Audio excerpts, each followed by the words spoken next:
né? Nossa, tem que almoçar, tem que jantar, tem que tomar café da manhã, tem que pôr gasolina no carro, tem que pôr bateria, tem que pôr na tomada. É só faltava pôr na tomada, era só isso. Mas então, pessoal, eu estava dizendo que eu não sei se eu estou contribuindo alguma coisa para o Remanso Fraterno, para o Raul ou para vocês, apesar dessa ser minha vontade. Mas vou dizer de coração, o que o Raul tem contribuído para a minha vida, meu Deus. Então, desde o ano passado, quando estive aqui, marcado uma palestra como num centro qualquer, a Mércia perguntou, Tato, você não se importa de falar um pouquinho menos? Eu falei, poxa, eu sei, eu passo um pouquinho do tempo, já explicarei por quê. Mas ela falou, porque na verdade, o Raul Teixeira... Eu falei, quem? O Raul Teixeira talvez esteja lá e se você se importar, ele falar um pouquinho? Não quero, não. Então eu falei, poxa vida, aí depois fomos jantar e naquele... Raul, vamos fazer isso ano que vem de novo, né? Vamos fazer perto. E nesse jantar, vocês conhecem aquela brincadeira que você vai andando em volta da cadeira e quando para a música você senta? Eu estava brincando sozinho com o Raul. O Raul não sabia que estava brincando, mas eu estava brincando com ele. Ele com um prato para tirar. Onde ele sentasse, eu sentaria do lado. Para ficar um pouco mais perto, para poder conversar como foi feito. E aí, nessa conversa, combinou-se o dia de hoje. E eu falei, será que eles vão me chamar? E o Raul falou, você vem? Eu falei, nossa Senhor. Imerecidamente, Deus concede para cada filho cada coisa sensacional. Então, obrigado, Raul, meu amado, e a equipe toda. Quando nos conhecemos lá em Portugal, foi tão importante para mim. Às vezes a gente recebe ao braço de uma pessoa, a pessoa fica tão emocionada, tão lacrimeira, a gente que fala, tudo bem, está tudo certo. E eu sei o que é isso, por estar perto de pessoas como Raul, esse espírito elevado que nos ensina tanto. E o fato deles pedirem para falar um pouco menos, eu acredito que é porque geralmente falo ali 1h10, 1h e pouquinho, mas eu tenho um combinado com a espiritualidade e transmito a vocês que a duração da minha palestra nunca pode ser menor do que o tempo da viagem que tive até o local da palestra. E Bauru, Monte das Cruzes, deu 4h30. Vamos deixar por 2 horas? Vamos negociar 2 horas. Então aqui no relógio, na minha frente, para não ter erro, está marcado 6h25. Vamos até a hora que vai. Não é brincadeira. Mas então eu pensei de coração em desenvolver um tema que fosse importante para todos nós, que fosse verdadeiro, que falasse de caridade e que falasse de vida melhor. O que nós podemos fazer para ter uma vida mais feliz? Se eu pegar as 2 pessoas mais diferentes desse planeta, desse salão, um homem e uma mulher, um índio e um branco, um homem que votou na direita, um que vota na esquerda, um que é católico, um que não tem religião, e perguntarem por que eles decidiram essas vidas tão opostas, é porque querem chegar no mesmo lugar. Ambos querem ser felizes. E é o que nós queremos. Talvez se uma pessoa comete suicídio, não é por não compreender a arte moderna, mas é porque não está aguentando mais a antítese da felicidade, uma tristeza que parece que não quer ir embora. Então, pensando bem, o que podemos fazer para ter uma vida boa? O que devemos fazer para viver bem essa vida? E quem sabe se continuar depois dela, nós tenhamos plenitude em 2, aqui e lá também. E nosso codificador Allan Kardec disse assim para a gente: vivemos, pensamos e operamos, eis o que é positivo, e que morremos não é menos certo. Mas deixando a terra, para onde vamos? O que seremos após a morte? Estaremos melhor ou pior? Existiremos ou não? Ser ou não ser, tal a alternativa. Para sempre ou para nunca mais? O tudo ou o nada? Viveremos eternamente ou tudo se aniquilará de uma só vez? É uma tese essa que se impõe. Todo homem experimenta a necessidade de viver, de gozar, de amar e de ser feliz. Dizei ao moribundo que ele viverá ainda, que a sua hora é retardada. Dizei-lhe, sobretudo, que será mais feliz do que porventura o tenha sido aqui, e o seu coração transbordará de alegria. De que serviriam, então, essas aspirações de felicidade, se um leve sopro pudesse dissipá-las? Humberto Gessinger disse, minhas raízes estão no ar. Eu disse, o Espiritismo está no ar. Kardec está no cinema. A vida boa está chegando sim, pessoal. E se ela não chegou ainda é porque você está fechando as cortinas para o sol entrar na tua casa. Tenho confiança absoluta e falo sem ser arrogante Tato, quando que vai chegar o regenerador logo? Eu falo, para mim ele já chegou. Já estou vivendo uma tranquilidade, uma paz, desde que fui me apresentado a isso. Essa é a história de todos nós. Todos nós aqui queremos ser felizes, queremos uma vida boa, queremos ser amados e amar. Mas tem um caminho para isso. Temos um compromisso assumido antes de nascer. E algumas pessoas, num processo chamado mediunidade, nos mostraram que existe uma continuação e que viver aqui na Terra é muito importante, porque aqui não é a nossa verdadeira casa, aqui é só uma escola. E dependendo do que estamos fazendo aqui, ela pode ser um albergue, pode ser uma penitenciária, pode ser um hospital. Mas quando bater o nosso sinal aqui e voltarmos para a nossa casa, lá estará a verdadeira pátria espiritual, onde desfrutaremos em si do que somos, do que fizemos e do que pensamos. E essa história de todos nós é representada por 3 histórias que está na Revista Espírita e que eu vou me apropriar, me apoiar para falar dela. O título é Um Espírito que Não Se Acredita Morto. Eu peguei essa história de uma compilação que foi feita pelo o Alessandro Viana, um grande estudioso que falará aqui amanhã. Os volumes estão ali, esse está no 2º volume. É um tesouro inestimável realmente, como se chama esse trabalho dele. Compilada a Revista Espírita, é colocado os assuntos grandiosos para ver que a obra de Kardec vai muito além de muitas encarnações ainda. Então, desse texto que eu estudei e apropriei para a nossa palestra, grandes ensinamentos servem para mim, e que se servir para vocês, eu vou ficar muito, muito feliz. A primeira história acontece o seguinte: esse espírito disse: venho comunicar a propósito dos diversos estados do espírito, com E maiúsculo, depois de ele se separar do corpo. Então esse espírito, esse médium que está escrevendo, que está mostrando para Allan Kardec um relato, disse que vai transmitir para as pessoas que se interessarem a história de 3 espíritos da família dele, que ele presenciou e que tiveram comportamentos diferentes na Terra e alguma consequência diferente também no mundo espiritual. A primeira história ele disse assim: um deles, dos 3 que desencarnaram, era meu tio. Apareceu-me em sonho algum tempo depois de sua morte. Tivemos uma longa conversa e ele me conduziu ao lugar em que habita, dizendo-me que era o último grau que conduzia à mansão da felicidade eterna. Era a minha intenção dar-vos descrição daquilo que admirei nessa morada incomparável, disse o tio.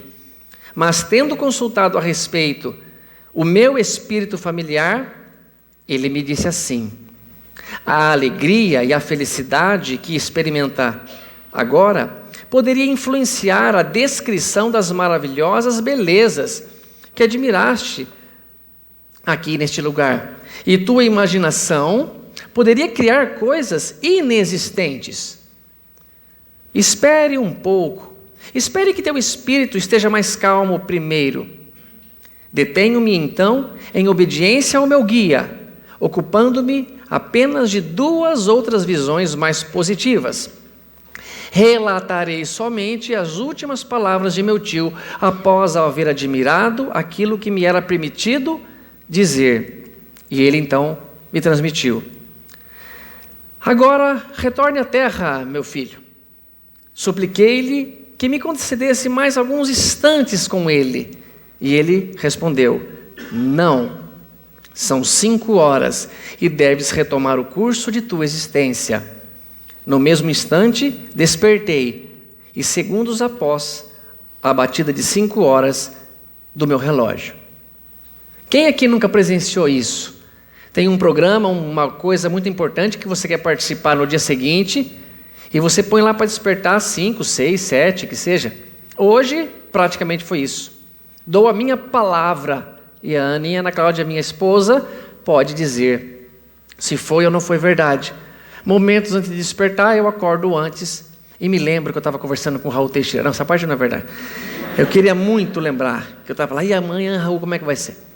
Mas eu acordei e falei: nossa, antes do relógio despertar. É muito provável que essa explicação de Kardec é boa. Você está no mundo espiritual, em equilíbrio, sabe das suas necessidades, volta ao corpo, abandonado, entre aspas, momentaneamente, ligados por liames que o prendem, com certeza está ainda encarnado, mas antes do relógio despertar, você acorda. Eu já fiz algumas vezes, amanhã tem um compromisso muito importante, nem vou pôr para despertar, acordei 2 horas depois, perdi a hora. Nem sempre então é assim. Estamos na carne e vamos trabalhar com o corpo, vamos pôr para despertar o relógio, eu posso estar mais cansado nesse dia, o meu metabolismo quer dormir mais um pouco, eu não sei aqui, mas quem fica por soneca. Isso não é bom, não é vantagem, é bom dormir direto até a hora de acordar, para não ficar picando o teu sono, mas isso acontece. Todos nós apresentamos isso, voltamos do mundo espiritual, se assim podemos dizer, e acordamos momentos antes. Veja que essa história mostra um tio em pleno equilíbrio, já estava em níveis elevadíssimos de espiritualidade, ele próprio disse que faltava pouco para a felicidade eterna, e ele pede a orientação dos superiores se ele podia contar ao sobrinho o que estava vendo, e ele falou que não. Mas se fosse eu, esse tio, mas lógico eu contaria, e inventaria, como ele falou. Eu vou num lugar maravilhoso, sabe quem vem lá comigo toda noite? Jesus. Ele vem lá, bate um papo comigo, a gente joga um buraco, rouba monte. Eu não saberia o que dizer, talvez diria essas bobagens, mas o espírito guia dele falou: irmão, é melhor você acalmar, você está muito empolgado, e é capaz de criar coisas que não são verdadeiras, então não faça isso. E a disciplina que se verifica pelos espíritos superiores é notável neste relato. Vejam a segunda história, o segundo parente que ele contou também. A minha segunda visão foi a de um dos 2 outros parentes mortos também durante o mesmo ano. Tratava-se de um homem virtuoso, amável, bom pai de família, bom cristão, e embora doente desde muito tempo, morreu quase subitamente, e talvez no momento em que menos esperava morrer. Muitos de nós já ouvimos aqui aquela morte súbita, aquela morte onde não há um preparo, que você vai vendo o seu corpo entrando num processo mais difícil, como o envelhecimento, como uma doença de longo curso.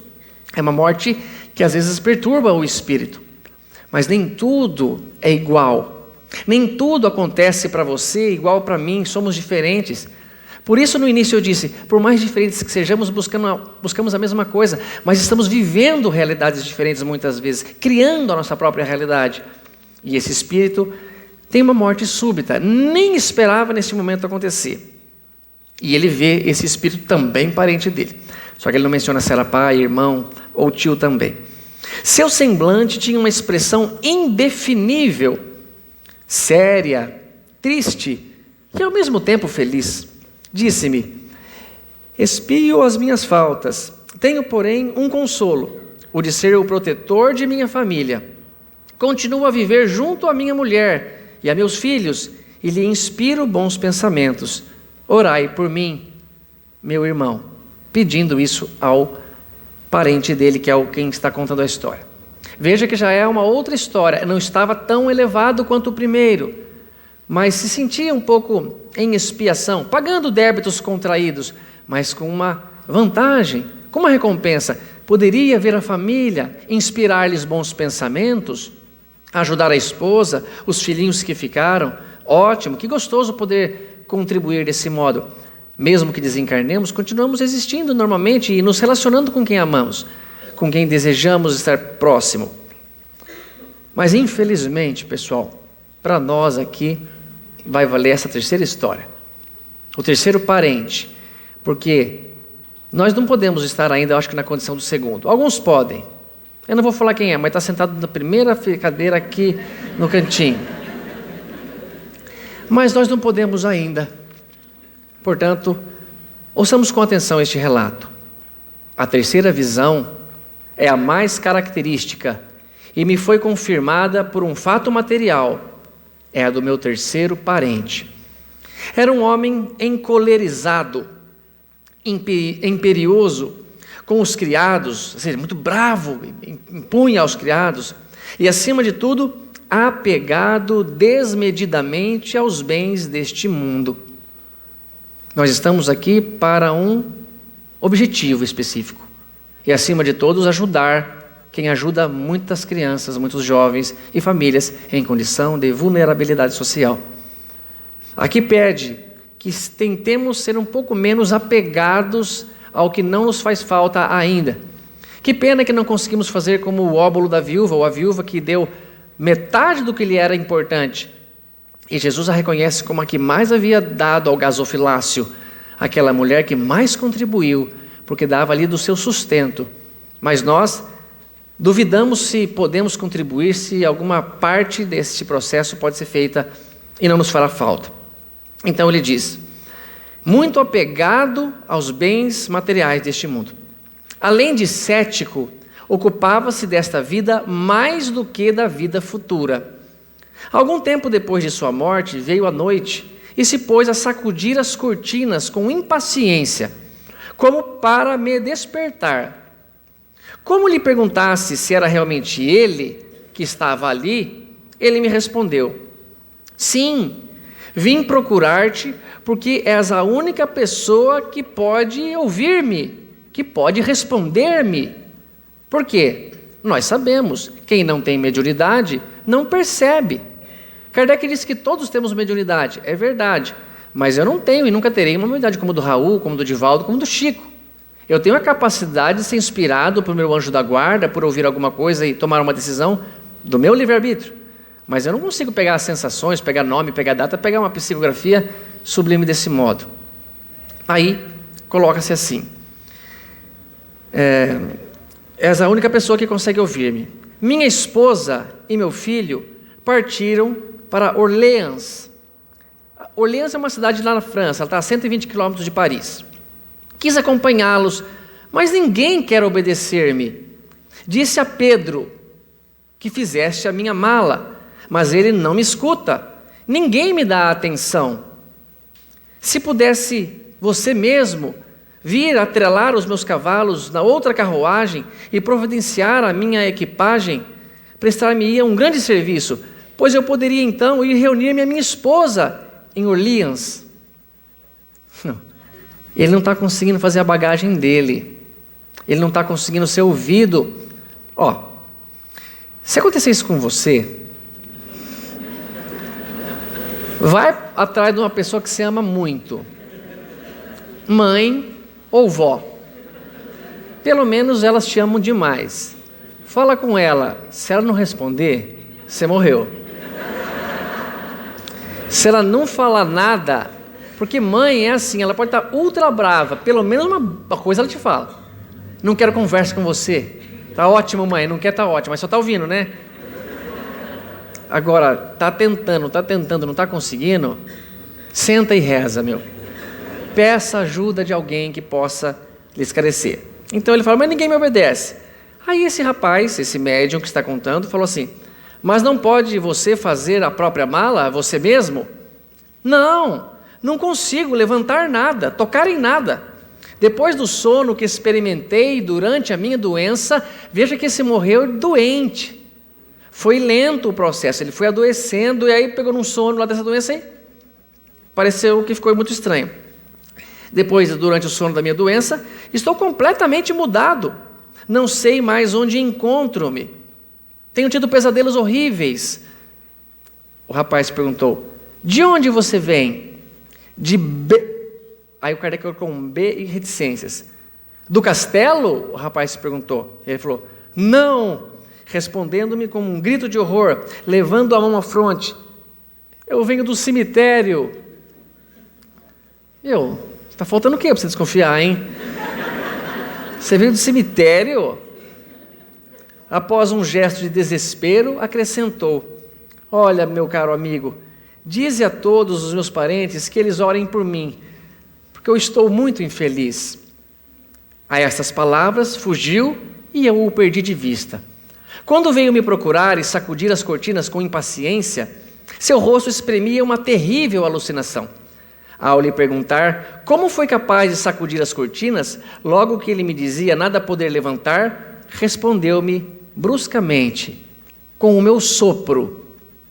Nessa hora eu parei e falei: não é possível, não estou entendendo.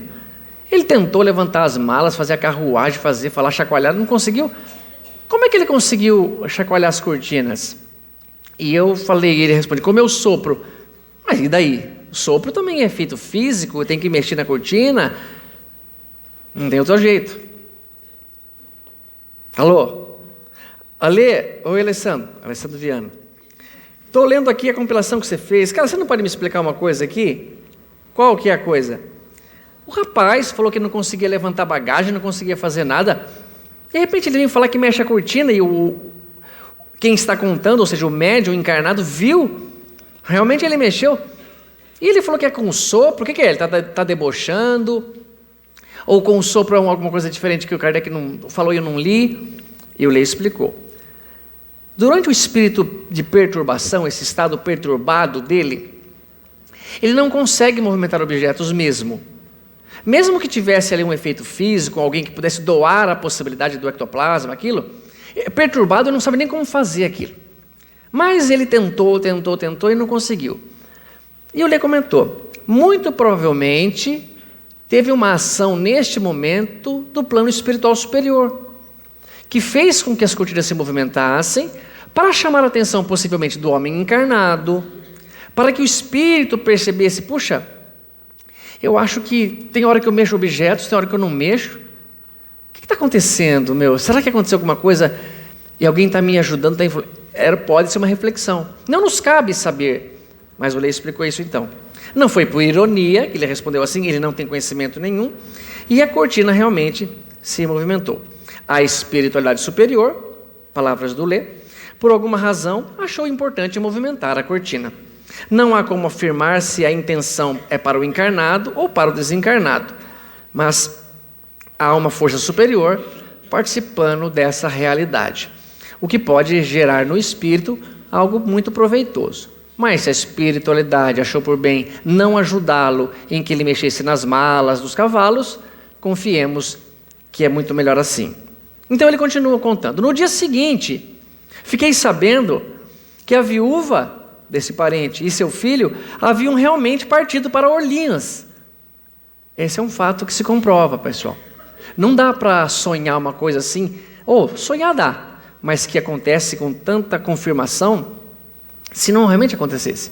As possibilidades são infinitas, e nós precisamos ter a consciência desses fatos. Se você tem uma outra explicação, pois apresente. Eu não quero ser enganado. Eu não quero deixar um legado ao meu filho Henrique, onde ele fala, seu pai foi um malvado, um mau caráter, ficava lá defendendo uma doutrina só por dinheiro. Não, eu nem recebo dinheiro. O que fazemos é de coração, por ser uma verdade que me faz muito bem. E ao transmitir isso a vocês, e eu vejo que faz bem, é gostoso demais, é prazeroso demais para a gente. Então, é um fato que se confirma nas psicografias do Chico, quando as pessoas chegavam lá no centro e ele mal conhecia ou nunca tinha visto e relatava nomes, data da morte, a situação, fatos a ponto de pessoas que são ateus falarem, a carta é do meu filho, sim. Mas o senhor é espírita? Não, sou ateu. Mas como pode? Não sei que truque é esse, filho. Não sei o que é isso, mas essa carta é do meu filho. É só um fato que se comprova e que nos dá confiança. Então, ele diz assim, esta última aparição é notável pela ilusão que leva certos espíritos a se crerem ainda vivos. E, sobretudo, porque no presente caso essa ilusão prolongou-se muito mais tempo do que os casos já relatados. A pessoa demorou demais para cair a ficha de que tinha desencarnado, porque também nunca pensou nessa possibilidade, nunca considerou o corpo perecível que tem, nunca imaginou que nós não somos o corpo, e sim somos alguma coisa que está habitando, dando inteligência, fazendo com que um corpo interaja, mas que, pelo menos nessa frase, eu já tento expressar esse pensamento verdadeiro. Eu não digo eu vou tomar banho, eu digo eu vou dar banho no meu corpo. É o máximo que eu posso fazer, pessoal. Não consigo fazer cada coisa que eu já escutei. Mas aí, veja o que diz. Muito comum, ela não dura senão alguns dias, ao passo que ele se julgava morto, ou não se julgava morto, e já havia decorrido quase 3 meses, ou mais de 3 meses, de seu desencarne. Aliás, a situação é perfeitamente idêntica à que observamos muitas vezes. Ele vê tudo como se estivera vivo, quer falar e se surpreende por não ser ouvido. Ocupa-se ou julga ocupar-se com suas tarefas habituais. A existência do perispírito é aqui demonstrada de forma admirável. Desde que se vê vivo e que vê um corpo semelhante ao que deixou, esse corpo age como teria agido o outro. Para ele, nada parece ter mudado, apenas ainda não estudou as propriedades de seu novo corpo. Eu não sei se vocês já leram O Nosso Lar. Se não leram, leiam, por favor. E se já leram, releiam O Nosso Lar. É importantíssimo perceber como André Luiz relata isso. Como eu poderia estar morto? Eu inspirava e o ar entrava no meu pulmão. A minha barba crescia, meu cabelo crescia. Como que um morto faz isso? O corpo, André. É só o corpo, é uma roupa que você deixou para trás. Você continua vivo. Nunca pensou nisso?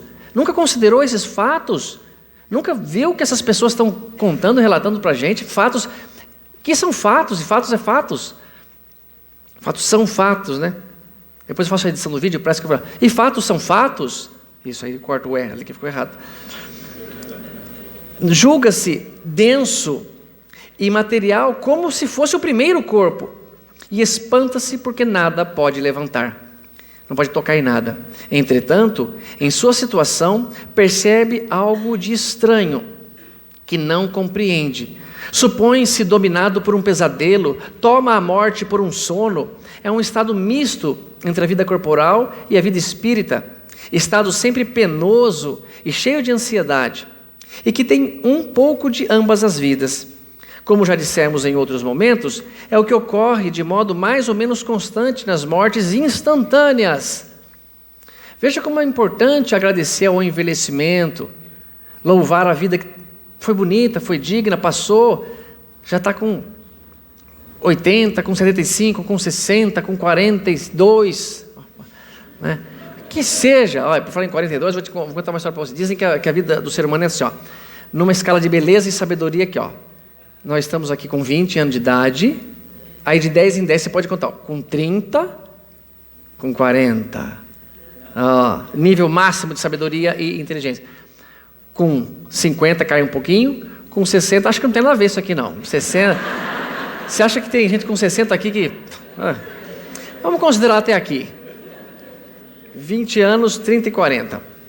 Como já dissemos então em outro momento, quando ocorre mortes muito instantâneas, essa perturbação, tais como se verificam no suicídio, aí ele coloca uma palavra apoplexia, que é essa de Queiroz, o Machado usava muito, que significa AVC, suplício, combate, etc. Sabemos que a separação entre o corpo e o perispírito se opera gradualmente e não de modo brusco.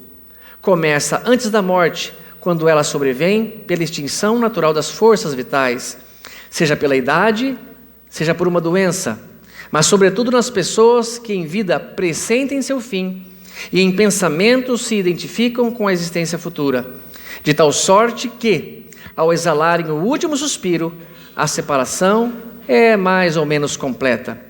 Quando a morte surpreende um corpo cheio de vida, a separação não começa senão neste momento, para acabar pouco a pouco. Enquanto existir uma ligação entre o corpo e o espírito, este estará perturbado, e caso entre bruscamente no mundo dos espíritos, experimentará um sobressalto que não lhe permitirá reconhecer imediatamente a sua situação, bem como as propriedades de seu novo corpo. É necessário ensaiar. Eu parei um pouco nesse verbo, ensaiar. Quem toca piano, quem participa de coral, ensaia. O que é um ensaio?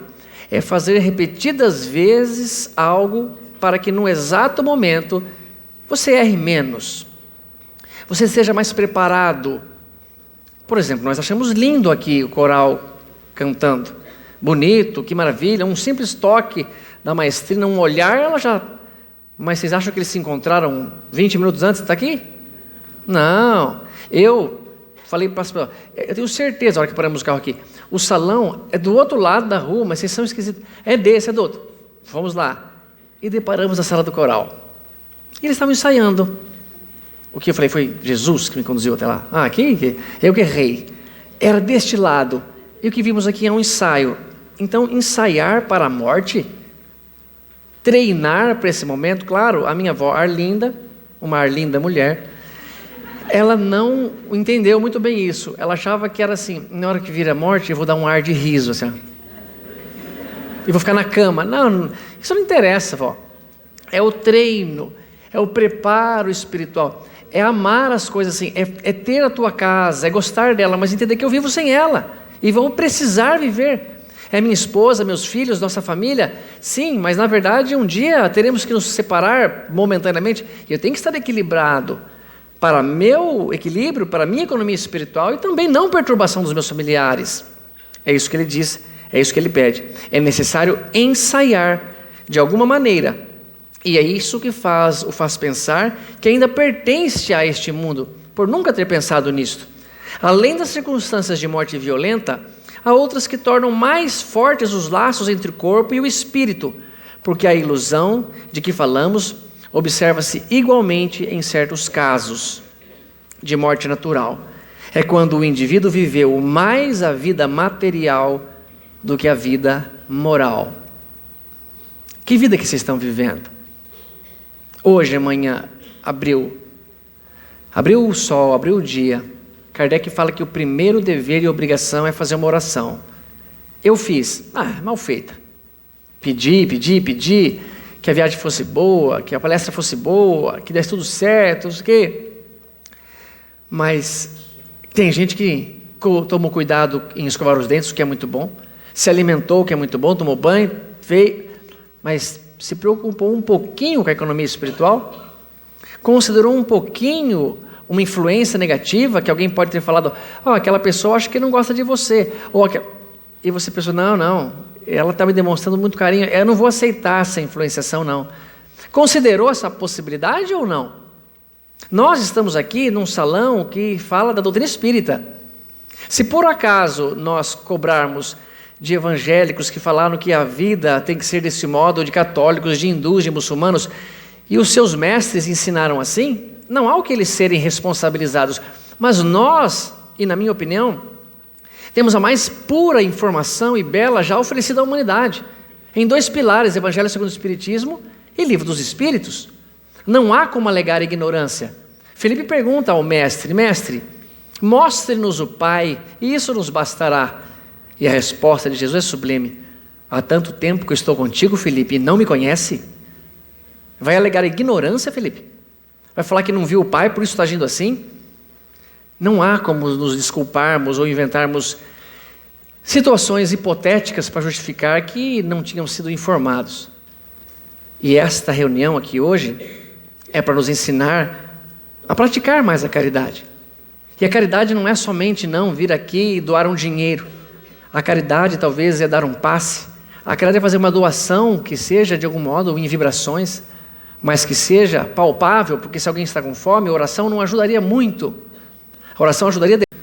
Por isso, esse combinado entre nós, esse pedido da casa, da Mércia, pelo remanso. Por isso esse propósito de treinarmos para morrer, treinando o desapego. Um desapego que por enquanto não nos fala falta, dá só o que está sobrando. Faça o orçamento do seu gasto mensal. Inclui lá o filme do Kardec, que esse mês tem filme de Kardec, um pouquinho a mais. Inclua os valores, sobrou quanto? Dá R$10, doa. Já vamos falar talvez mais certinho disso. E aí ele diz então, além das circunstâncias da morte violenta, há outras que tornam mais fortes os laços entre o espírito, porque a ilusão fez com que a pessoa vivesse mais a vida material do que a vida moral. Concebe-se que o seu apego à matéria o retém até mesmo depois da morte, prolongando assim a ideia de que nada mudou para ele. Tal é o caso da pessoa de que acabamos de falar.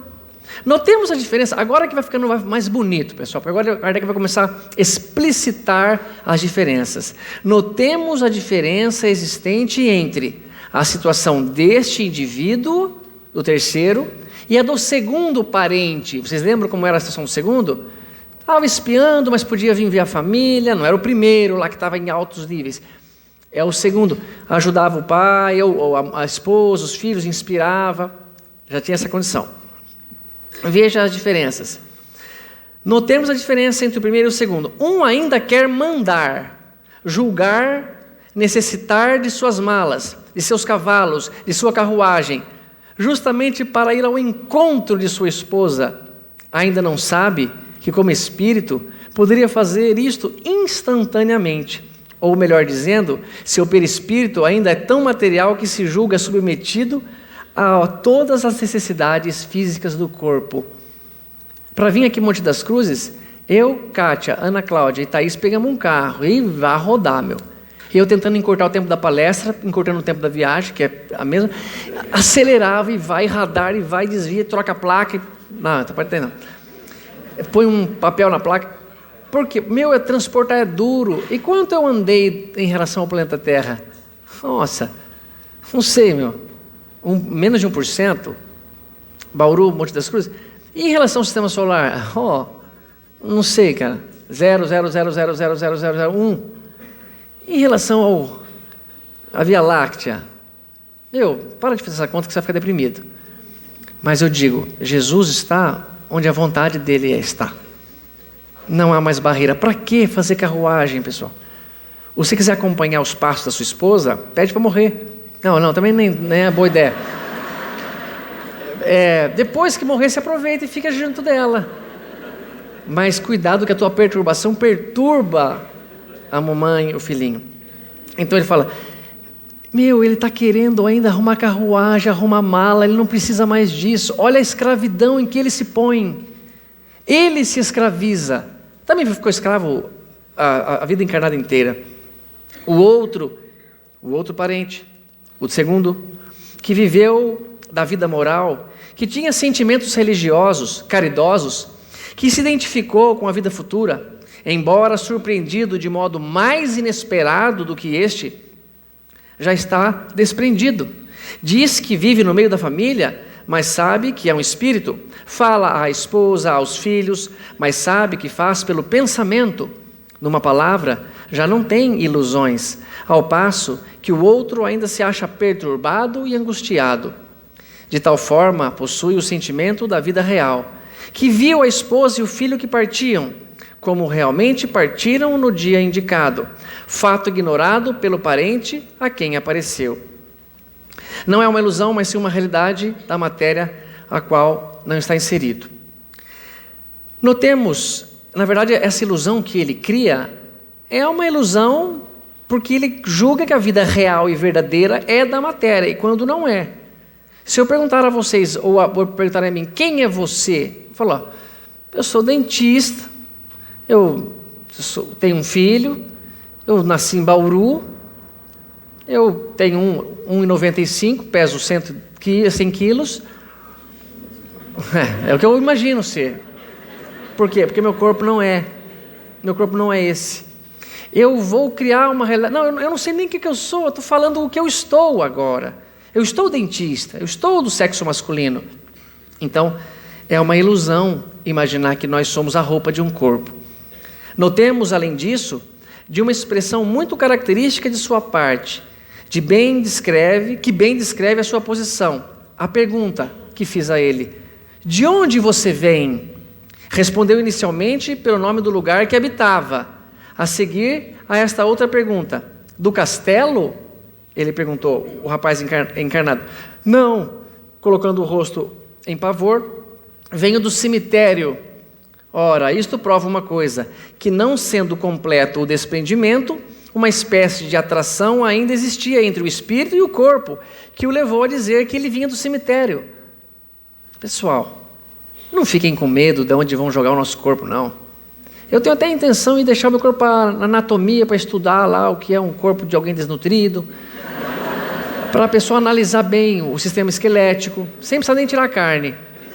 Mas vejam uma coisa, eu tenho tentado pensar igual um homem que viveu 500 anos antes de Jesus na Terra. Seu nome era Sócrates.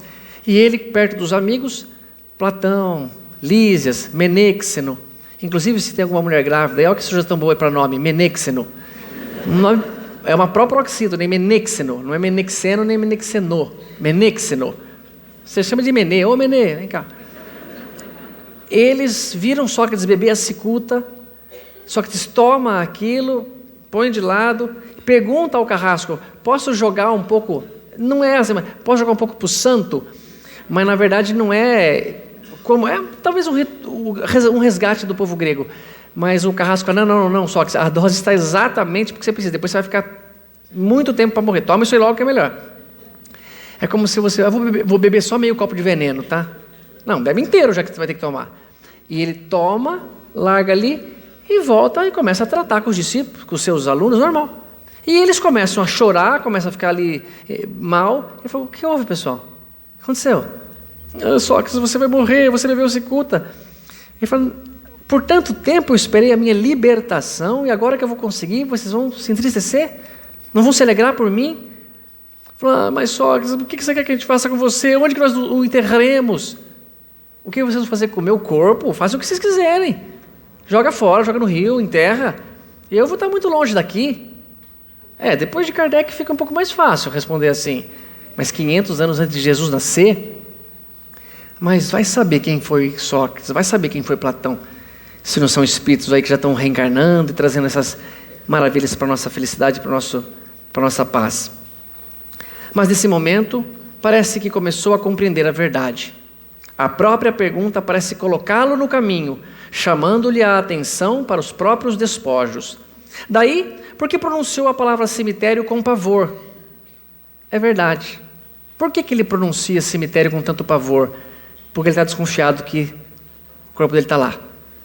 Porque quando fala assim, vai lá, que hora vai ser o enterro? Tá? Você vai no cemitério? Eu acho que vou. Acompanhar a mamãe, o papai, um parente, um amigo, alguém que se desencarnou. Você não fala com pavor. Você fala e não quer entrar lá. E minha mãe fala, entra com o pé direito no cemitério. Por quê? Para você não ficar aí. Pé direito, mãe. Mas a senhora é canhoteira. Vai entrar com qual pé? Com o direito também. Não importa, pessoal. Não importa, não. Entregue a vida nas mãos de Deus. Como Jesus falou, Pai, em tuas mãos entrego o meu espírito. Confia. Não é hora de julgar, meu tempo está apertado, minha vida está dura, não sei o quê. Faça o melhor que você puder com o tempo que lhe foi determinado. Esse é o ensinamento. Se vocês vieram aqui e se sentem bem, está sendo bom, ótimo. Façam o melhor que puderem com o tempo que lhe foi determinado. Vibrem pelo palestrante, que ele faça a boa palestra. Vibre que ele acabe na hora. Está indo bem, pessoal. Aqui ele vai dizer então, que diferença da calma, da serenidade, da suave quietude dos que morrem sem remorso, com a consciência de terem bem empregado o seu tempo de estágio na terra, dos que não se deixaram dominar pelas paixões. Uma vez o Chico Xavier falou que a pior coisa para o espírito que desencarnou, ali o recém-desencarnado, é a consciência do tempo perdido. Uma vez eu vi em alguns programas de TV que quando você coloca aqueles eletrodos e passa por uma máquina da verdade, toda vez que você falava assim, a pior coisa que eu vivi, o dia mais feliz da minha vida, aquela hora em que eu senti a dor mais profunda, a máquina acusava mentira. Por quê? Perguntou o entrevistador ao operador da máquina. Ele falou, porque é uma expressão que todo mundo usa. Nossa, o dia mais feliz da minha vida. Foi o dia que eu mais senti dor. Foi um dia de felicidade, mas não foi o mais feliz.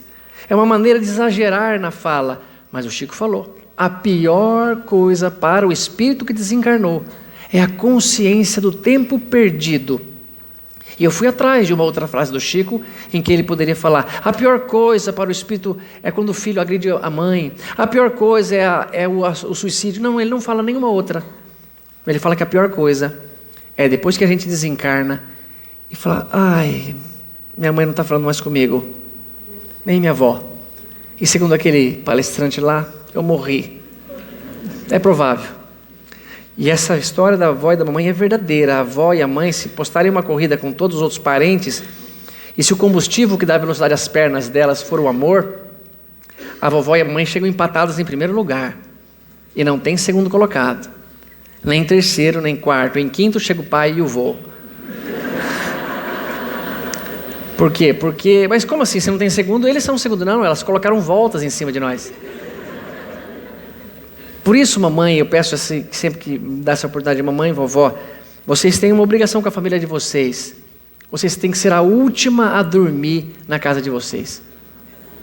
Mas e se o filho dormir tarde? Você vai dormir mais tarde que ele. Por quê? Porque na hora que ele estiver no berço, na hora que estiver na cama de adolescente dele, a hora que ele estiver lá, você tem que ir lá, impor as suas mãos e fazer uma prece de mãe para ele, uma prece de vó para ele, porque esse pedido é grande. E essa força movimenta coisa muito grande, pessoal.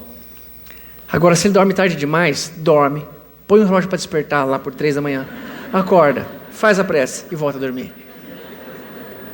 Ou acorda mais cedo, pelo menos. É em tese brincadeira isso, mas façam a oração, ajudem com que ele se abra aos espíritos superiores que querem nos esclarecer, a não ser mais uma pessoa que vive uma ilusão aqui na Terra. Mais uma vez, a passagem é curta e sem amargura. A morte para eles é o retorno do exílio à pátria verdadeira. Haverá nisto uma teoria, um sistema, uma explicação? Não. É o quadro que nos oferecem todos os dias em nossas comunicações de além-túmulo.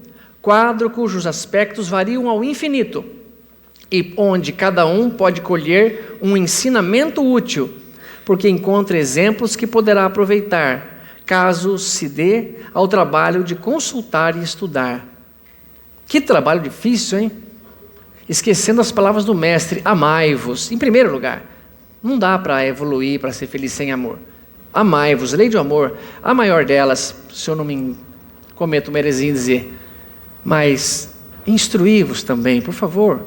Amai-vos e instruí-vos. Leiam, pesquisem, coloquem sozinho lá no quarto. O que lhe me parece melhor? Deus ter criado uma vida onde alguns vão ser recebidos, outros vão ser decididos mais tarde, e outros vão para o inferno e sofrimento eterno? Será que isso me parece bom senso? Eu, que teria mais de um filho, seria capaz de fazer isto? Ou há a oportunidade de refazer o erro, de expiar as faltas, de melhorar as nossas atitudes ainda tão mesquinhas, orgulhosas e com tanto egoísmo, mas ir se desprendendo desses vícios, adquirindo mais virtude. E um dia, poxa, dá um abraço a Jesus de igual para igual. De igual para igual hoje, onde ele está hoje. Se ninguém para de evoluir, nós nunca atingiremos o nosso mestre. Mas que possamos entrar num lugar e não ter vergonha do próprio pensamento. Então ele disse, e caso se dê ao trabalho de consultá-los, será como um espelho, onde se pode reconhecer todo aquele que não se ache cego pelo próprio orgulho. Que pena o orgulho fazer isso com a gente, né? Fica tão forte em nós que nos cega de ensinamentos bons para nós mesmos. Mas eu tenho uma história aqui que muda um pouco esse cenário. Muda um texto importante e lindo da Revista Espírita, que está na compilação do volume 2, que o Ale fez, para uma história vivida realmente pelo Chico Xavier. Essa está no Lindos Casos de Chico Xavier, e eu transmito a vocês. Um amigo de Belo Horizonte disse um dia ao Chico, Chico, tenho ido ao Centro Espírita Luiz Gonzaga sempre que me é possível, e nas preces tenho rogado lá mesmo ganhar na loteria. Quem já pediu para ganhar na loteria em prece aqui? Opa! Quem pediu? Eu já pedi. E Deus parece que fala com a gente assim, oi filho, o que foi? Pai, oi? Mega Sena acumulada, hein? Nossa, o prêmio tá grande, hein? O senhor sabe os números que vai sair? Sei. Sabe, pai? Sei, ué. Você nunca ouviu falar de onisciência? Eu sei. Então, você não podia me falar não, qual é?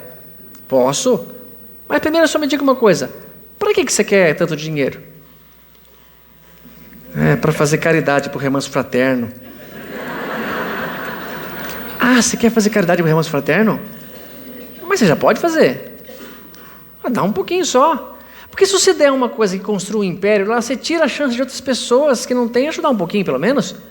Então não é bom você ganhar. Tem algum outro motivo? Estou analisando a proposta de te falar os números. Bom, o senhor quer a verdade? Não precisa me falar a verdade, filho. Eu já senti desde o dia que eu te criei. Então o senhor acha melhor não falar, né? Não falo, porque você não merece. Mas esse não merece, não merece porque ele não gosta de mim. Não merece, filho, porque te amo de uma maneira tão incondicional, que se eu te der uma arma desse nível, ganhar quase que 200 milhões sozinho, você não esquece mais da vida material, mas esquecerá da vida espiritual. Você se apegará a tal força a pessoas que não gostam de você. E as pessoas mais próximas que você julgava que eram teus amigos, pela tua prepotência e arrogância vão se afastar. Então, eu digo a vocês, eu já pedi em oração, não pagar na loteria, mas na Mega. E só de virada também, não fico pedindo o ano inteiro. E vendo a estranheza do médium ao ouvir aquilo, disse, calma, Chico, porque se eu ganhar, darei ao Centro Espírita Luiz Gonzaga, isso lá em Pedro Leopoldo, 20 contos de réis. Tudo bem, Chico se calou e os dias correram. O homem continuava apostando, até que um dia ganhou a sorte grande. 200 mil cruzeiros. Não sei quanto que vale isso aqui, transferir para real, sabe o quê? Mas imagina que é uma bela de uma quantia. Quando isso aconteceu, desapareceu de Pedro Leopoldo. Não, mas eu não faria isso, mestre. Não faria. Se via então o Chico por Belo Horizonte, onde havia se mudado, evitava-lhe a presença, mudava de rua. Imaginem, costumava dizer na minha prosperidade crescente, dizia o homem, que o céu uma vez lhe concedeu uma dádiva. E em minha ingenuidade prometia uma grande quantia em dinheiro a um certo centro espírita, se melhorasse de sorte. Quantas asneiras falamos sem perceber. Tá aí, amigo, falou uma coisa boa. Quantas asneiras fazemos, pensamos e falamos sem perceber, desperdiçando momentos grandiosos de ensinamento que a doutrina nos traz. Pois 14 anos se passaram e o homem de sorte grande morreu. Nossa, mamãe não fala mais com ele, vovó. 14 anos, o que dá para fazer com 14 anos? Ontem, eu tinha 2 anos, hoje eu tenho 42, que parece que foi ontem. Passou que foi num estalo. 14 anos só de riqueza, ou seja, graças a Deus foi só esse tempo que você fez bobagem, filho. Aí acontece que ele desaparece de Pedro Leopoldo. Passado alguns dias, apareceu em espírito numa das sessões do Centro Espírita Luiz Gonzaga e chegou falando aos brados. Chico, Chico, disse ao médium, buscando abraçar sem conseguir. Preciso pagar a minha dívida. Estou devendo 20 contos ao Luiz Gonzaga, mas eu ainda vou trazer o dinheiro. É que eu não estou mais conseguindo pegar nele.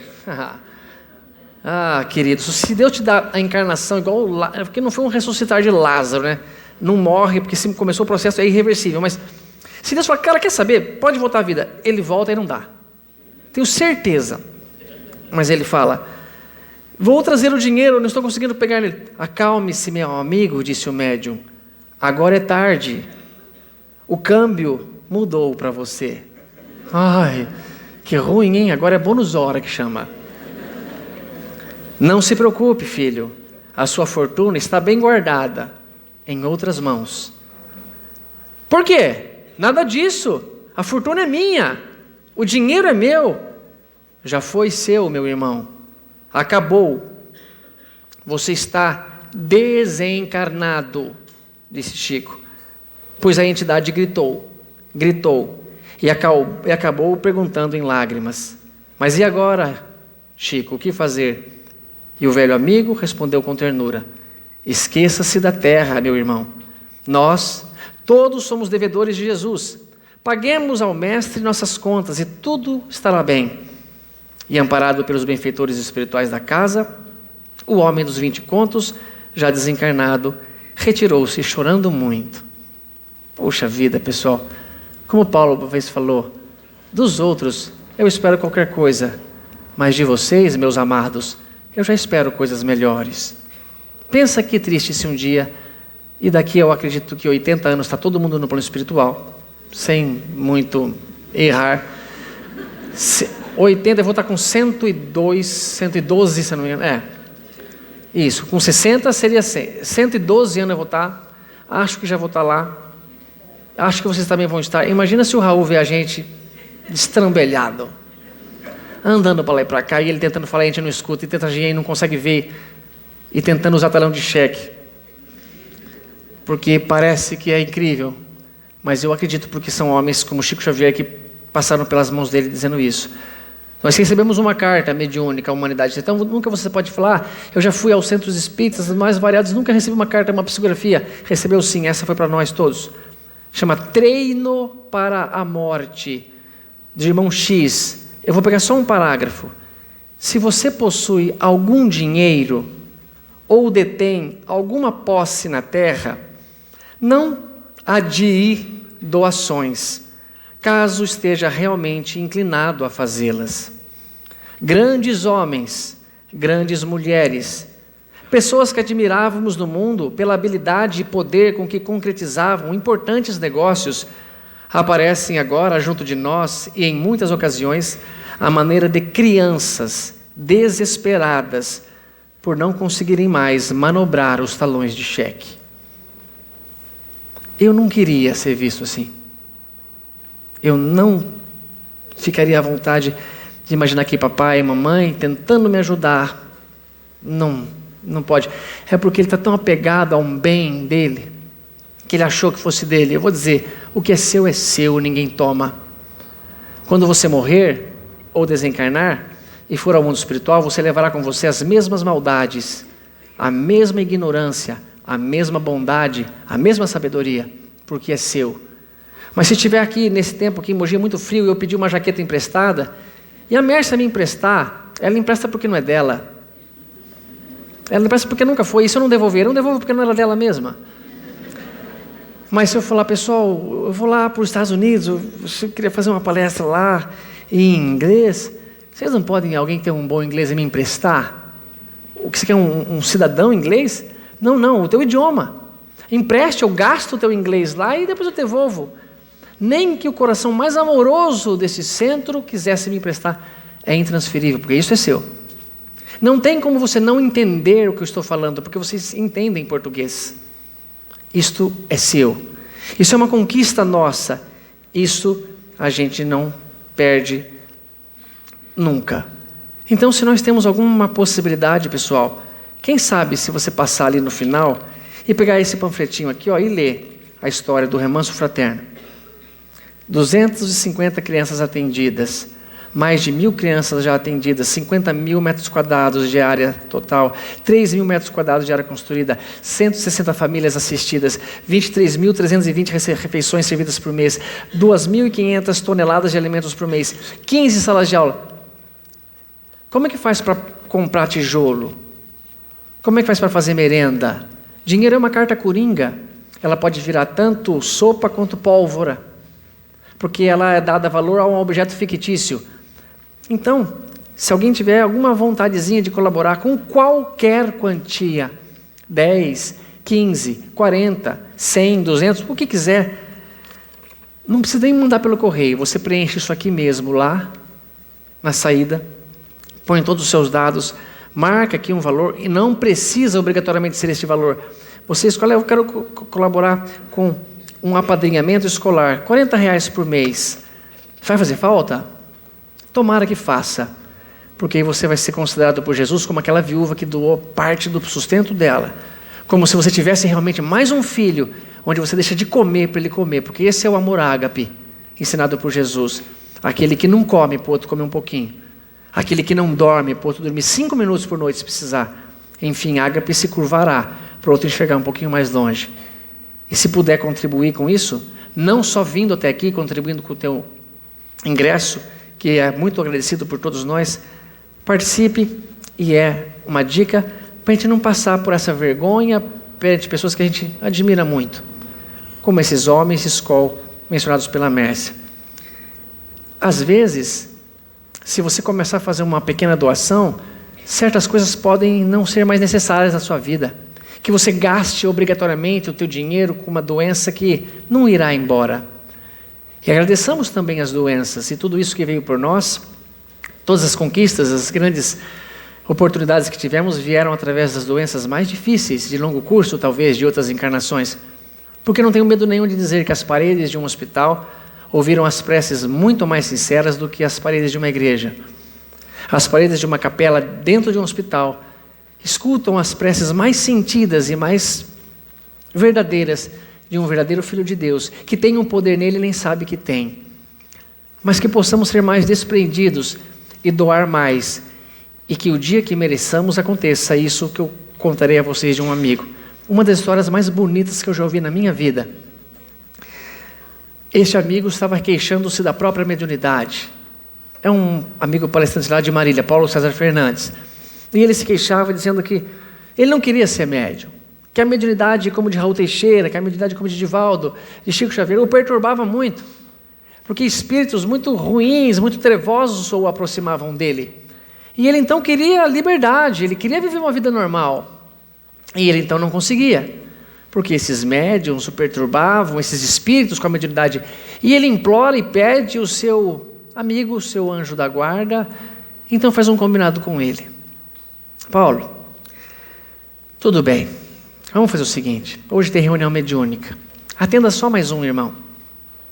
Você atende este irmão, assim que você acabar esse atendimento, suspenderemos a sua mediunidade. E é possível, livro dos médiuns, suspensão da mediunidade. É como se tem uma antena de onda aqui passando, mas só que o chip é tirado de você. Ou você é bloqueado por uma coisa. E ele então, se regozija, né? Fica todo jubiloso. Agora é a última noite, então vamos lá. Mas a espiritualidade tem as suas artimanhas, pessoal, e mostra pra gente que às vezes a mediunidade, aceita antes de nascer por pessoas como nós citamos, é para nos trazer algo muito importante e lhe adiantar nessa corrida, junto de teus irmãos. E ele então foi para a reunião e ficou lá, em concentração. E de repente, começa a sentir uma dor horrível no coração. Uma dor que pode ser traduzida pelo nome de angústia. Uma dor de opressão que oprime esse órgão tão importante. E ele começa a chorar. Mas antes fosse só isso, porque de repente, como se eu estivesse vendo aqui vocês agora, uma escuridão toma conta dos meus olhos. E eu fico cego. Não consigo mais enxergar nada. E ele começa a perceber, além disso, que as próprias mãos, as próprias pernas, começam a atrofiar, a dobrar para dentro de si mesma. Ele estava incorporando, não é bem o termo, mas se conectando fortemente a um espírito que viveu esta realidade. E ele então começa a ter aquela impressão de dor, de tristeza, de medo, um pensamento que por ali passaria um Galileu, que um dia ele ouviu dizer que se realizava prodígios, que curava as pessoas, que curou vários cegos, e que quem sabe ele poderia conceder essa dádiva. E ele ouvia então que passaria por aquela rua este rabi.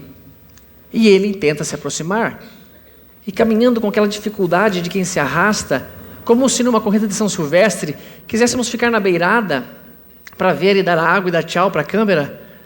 Ele tentava se aproximar da beira, mas alguém o via e o escorraçava. Sai daqui, seu... Agora fui eu, opa. Você viu que não é para ficar quieto aqui. Sai daqui, seu porco, sujo, nojento, verme.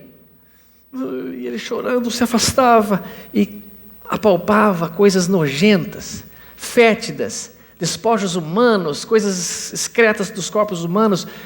E ele com aquelas mãos contaminadas, tentando enxugar as próprias lágrimas, parece que encontra um lugar isolado, encontra um lugar parado.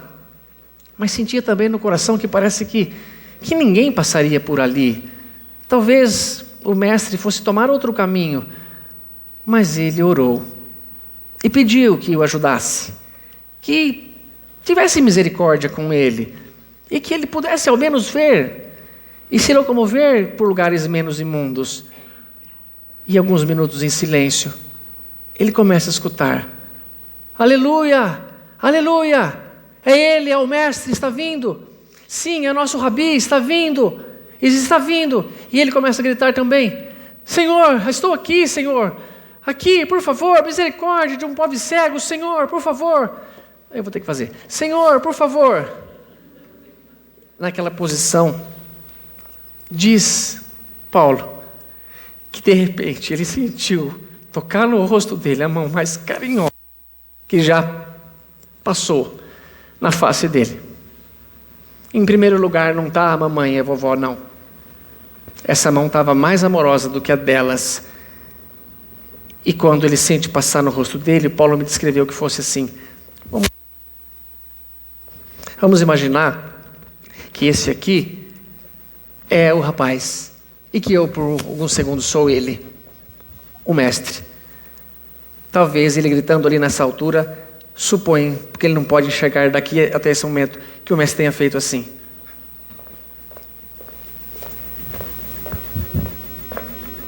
Porque quando ele olhou para baixo, ele viu as pernas dele se endireitando.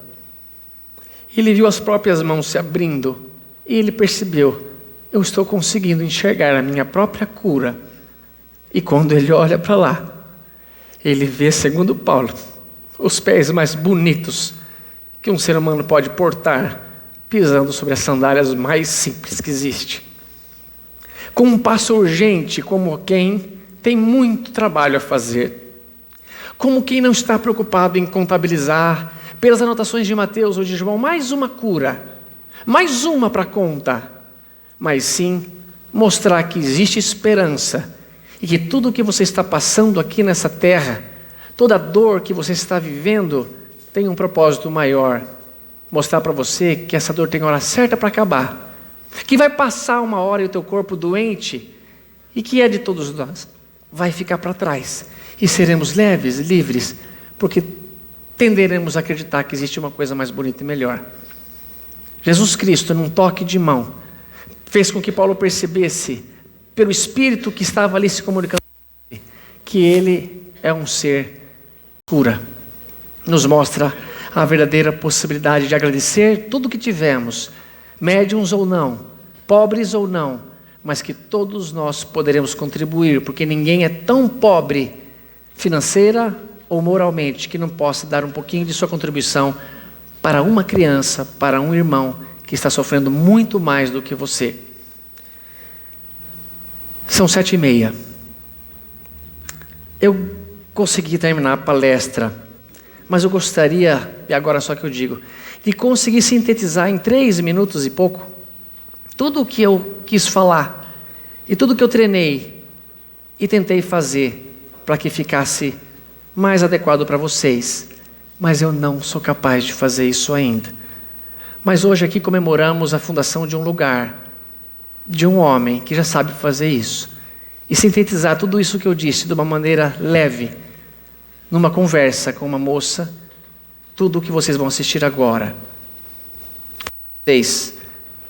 Raul Teixeira é um espírita novo que vai dar sua contribuição agora. A morte, ao contrário do que muita gente pensa, é a continuidade da vida. Aliás, é a própria essência da vida. Se não houver morte, a gente não tem noção de vida. A morte e vida são questões de contrastes. Do mesmo modo que nós falamos em noite e dia, em alto e baixo, em claro e escuro, nós falamos em morte e vida. Mas, em verdade, o que existe é vida no corpo físico e fora do corpo físico. Obviamente que é importantíssimo que tenhamos essa visão de que depois da morte as coisas não se acabam, porque a morte é apenas o final do corpo físico. Nós saímos dos corpos, mas não saímos da vida. Estamos realizando na Terra a experimentação da teoria apreendida.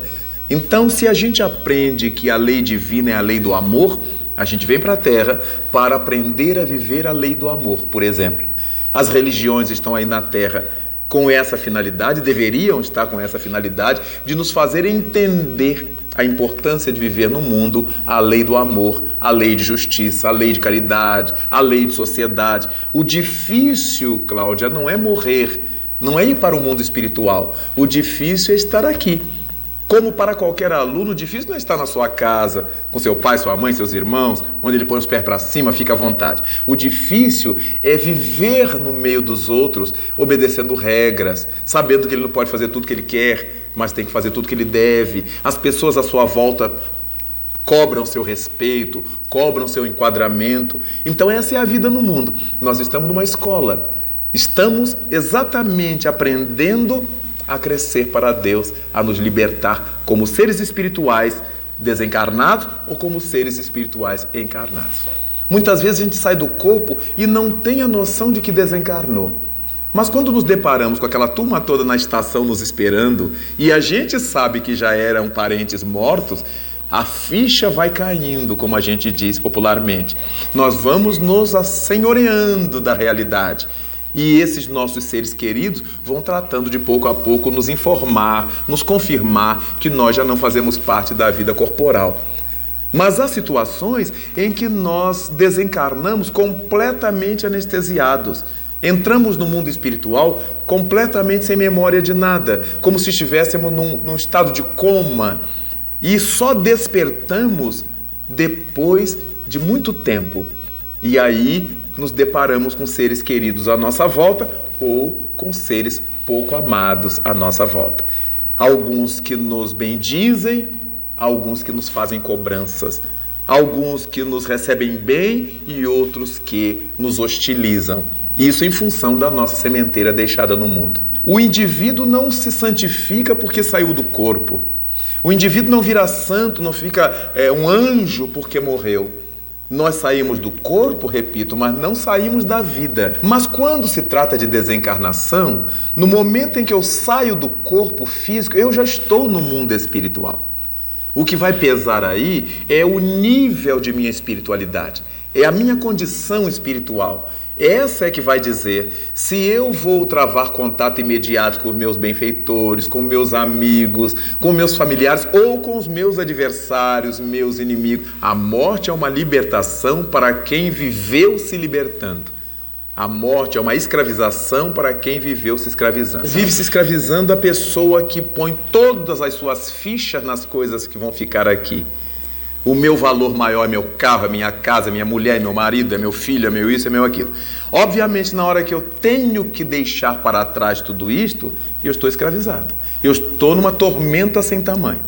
Quando nós vivemos no mundo, usando as coisas, sem permitir que essas coisas nos usem, eu não sou escravo da minha casa. Eu adoro a minha casa, mas se eu tiver que ficar sem ela, eu vou ficar feliz do mesmo jeito, eu vou viver do mesmo jeito. Eu adoro o carro que eu tenho, mas o dia que eu não tiver, eu tenho minhas pernas, eu serei feliz do mesmo jeito. Essas são as pessoas que vão se libertando enquanto estão vivendo no corpo físico. E quanto à nossa família, eu não tenho que pôr na minha cabeça que meu filho é meu patrimônio, que minha mulher é minha mulher, que meu marido é meu marido. Nós estamos marido e mulher, nós estamos pais e filhos, nós estamos irmãos biológicos, mas em verdade nós somos membros dessa grande família universal. Então, embora amando a esposa, ao filho, ao marido, ao parente, ao amigo, nós tenhamos sempre essa certeza de que um dia nós vamos ter que atravessar essa grande ponte levadiça do mundo espiritual, em que cada um vai se ligar à sua sintonia espiritual. Não é o parentesco consanguíneo da Terra, é a nossa vinculação psíquica. Se eu, filho de uma mãe santa, for uma alma atormentada, eu vou ter que me vincular a almas atormentadas. É a lei de justiça que a divindade criou. De modo que a gente vai vivendo no mundo sabendo que ninguém é de ninguém, como diz a música popular. E a partir disto aí, nós aprendemos a amar as pessoas sem desejar possuir as pessoas, sem desejar ser donos das pessoas. E isso nos liberta fundamentalmente. Abençoado Raul Teixeira, abençoado Divaldo Pereira Franco, abençoado Chico Xavier, abençoado todos os médiuns que trabalharam e contribuíram de pessoas que são realmente conhecedores da verdade. Mãos do Chico, veio uma fotografia como uma forma de oração para todos nós, que diz assim: Senhor, quando me der o privilégio do renascimento no berçário do mundo, entre as necessidades que apresento e aquelas que eu não vejo, eis, Senhor, o desejo, em que dia por dia me aprofundo. Deixa-me renascer em qualquer parte, entretanto, que eu possa buscar-te, onde constantemente continuas, trabalhando e servindo em todas as estradas, para que eu também tenha as minhas mãos marcadas, como trazes as tuas. Quanta ilusão em que eu me debatia, crendo que o desespero fosse prece, a rogar-te segurança e alegria sem que eu nada fizesse. Imitava na terra o lavrador, a temer pedra e lama, vento e bruma, aguardando milagres de colheita sem plantar coisa alguma. Entretanto, Senhor, agora sei que o trabalho é um divino compromisso, estímulos dos céus guiando nossos passos, e que por atender a semelhante lei, puseste ambas as mãos em nossos braços, por estrelas de amor e de serviço. Assim, quando efetues as esperanças em que me agasalho, e lá na terra eu estiver entre os homens, os meus irmãos, que eu me esqueça em trabalho, mas me lembre das mãos, não desse tempo para lastimar-me, que eu busque tão somente a luz que me acenas, no desejo de seguir-te, quero trabalho apenas. Dá que eu esteja contigo, onde estiveres, uma réstia de paz, que eu seja alguém sem destaque e sem nome, mas que se ouvide no bem, e se um dia uma cruz de provas e de agravos vier reclamar-me a tarefa e o coração, não me largues ao susto a que me enlei, ajude-me a estender as próprias mãos para os cravos da incompreensão que me rodeie, entre bênçãos de fé e preces de perdão. Mas não consintas, mestre, que eu retorne ao tempo morto, da ilusão convertida em desconforto. Dá-me os calos da paz nas tarefas do bem, a servir e servir, sem perguntar a quem. Ouve, celeste amigo, aspiro um dia a estar contigo, longe das minhas horas desregradas, onde sempre estiveste e sempre continuas, plantando amor em todas as estradas, para que um dia eu também tenha as minhas mãos marcadas, como trazes as tuas. Sagradas mãos marcadas de Raul, de Trabalhadores do Remanso, e de Chico, que psicografou isso de Maria Dolores. E o Chico disse: tudo o que a doutrina espírita me ensinou é que eu tenho que me renovar sempre. Kardec disse: o verdadeiro espírita se mede pela sua transformação moral e pelos esforços que empregue para vencer as suas más inclinações. E teve uma vez, que eu nem vou dizer quem falou, mas ele carregava a cruz e caiu pela 3ª vez. A pessoa que mais amava ele no planeta Terra, portanto sua mamãe, se aproxima e aproximadamente 20 segundos ele pode falar alguma coisa para ela. Precisa ser alguma coisa importante, não acham?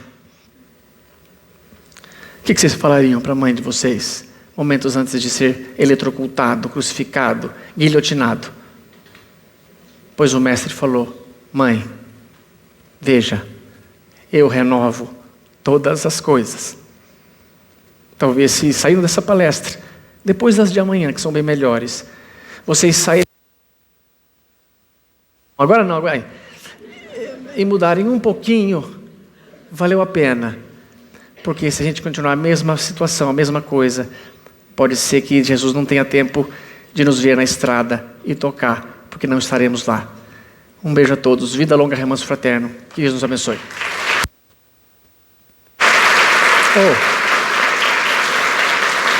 Obrigado, pessoal. Obrigado. Boninho. Filma.